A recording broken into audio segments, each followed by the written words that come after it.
কতদিনই বাঁচবো, যে কদিন বাঁচতে চাই একটু সুন্দরভাবে বাঁচতে চাই, একটু ভালো থাকতে চাই, একটু ভালো খেতে চাই, আল্লাহ খুদার নাম করতে চাই। আমি নিজে অবাক হই যে আমি কাদের জন্য করেছি, কেন করেছি। এই সমস্ত কোশ্চেনে নিজের কাছে নিজে করতে করতে এখন আমি না মানে অনেক হিসাব মিলাতে পারি না, যার কারণে আমি সব কিছু থেকে দূরে চলে গেছি। আমি আর কতদিনই বাঁচবো, যে কদিন বাঁচতে চাই একটু সুন্দরভাবে বাঁচতে চাই, একটু ভালো থাকতে চাই, একটু ভালো খেতে চাই, আল্লাহ খুদার নাম করতে চাই। আমার ফ্যামিলির কারণে আমি যতটুকু কাজ করতে যেয়ে মানুষের গালি খেয়েছি, যতটুকু পাপ কামাইছি, এগুলো সব কিছু মুছে ধুয়ে আমি সুন্দরভাবে মরতে চাই। এটা যদি আমার জন্য অপরাধ হয়ে থাকে, আমি অপরাধী ভাই, আর কিছু বলার নেই আমার। আমি কাগজ, পেপারস, ডকুমেন্ট সব আমি এই লিঙ্কে হয়তো দিয়ে দেব।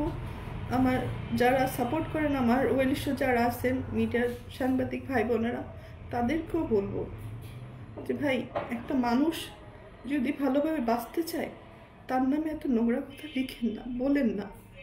পরিবারের মানুষ তো তার স্বার্থে আমাদেরকে ইউজ করে, স্বার্থ শেষ হলে চিনে না।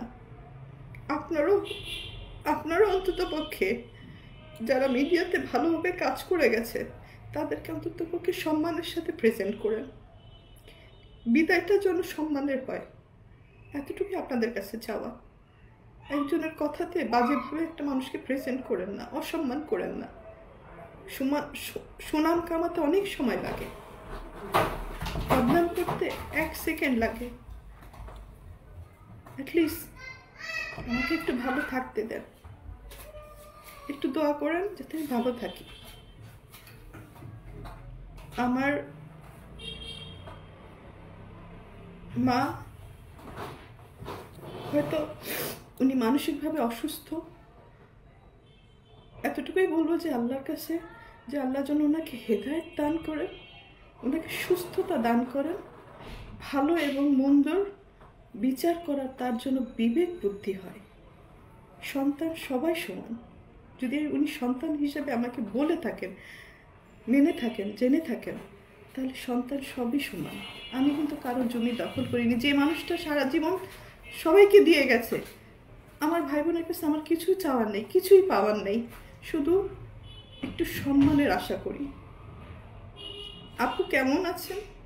ভালো আছেন? ভালো থাকেন। আমিও দোয়া করি আমার ভাই বোন, আমার আত্মীয় স্বজন যেখানে যেভাবে আছেন সবাই ভালো থাকেন, দেশবাসী ভালো থাকে, সবার জন্য ভালোবাসা, ভালো দোয়াত করি। কারোর জন্য আমি ক্ষতিকর মানুষ না, পারলে দিয়েছি, না পারলে কারো ক্ষতি কোনোদিন করি নাই। আমি আমার বাবা মার কাছ থেকে কখনো কোনো কিছু নেয়নি। 14 বছর বয়সে ইনকাম করেছি, আমি করা শুরু করেছি। আমি আমার বাবার কাছ থেকে কবে একটা ঈদের জামা নিয়েছি, পেয়েছি আমি বলতে পারবো না। আমার মা কবে আমার মাথায় তেল দিয়েছে, দুগাল ভাত খাওয়াই দিছে আমি বলতে পারবো না। কাজের তাগিদে অনেক কষ্ট করেছি। তো